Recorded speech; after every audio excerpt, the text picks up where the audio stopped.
Good morning, America, and it is time to open the garage doors, look outside, and see what this winter storm, this blazing winter storm, which doesn't seem to really have much of an impact on us, has done. So, the garage doors are now opening.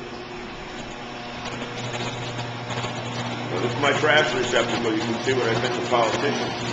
Now, let's see how much we got.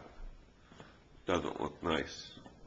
The worst sight in the world is a motorhome that's covered with snow. Now, let's just see what we got here. Oh!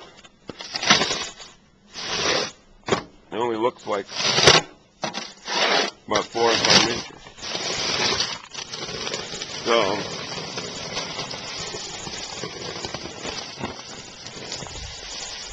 here we go. Pushing it out to the street, but not a nice sight. A motorhome covered with snow. Cars covered with snow in a neighborhood covered with snow. Now, folks down south would say that this is a picture postcard. Those of us here in New England are just sick of it.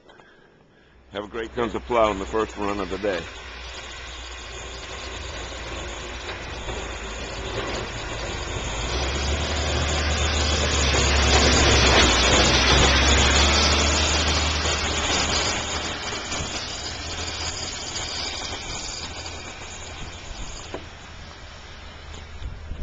Now that's the neighborhood plow. That plow is bigger than most of the plows that you'll see down in Virginia and North Carolina, because up here, us New Englanders are tough, used to it, and stupid.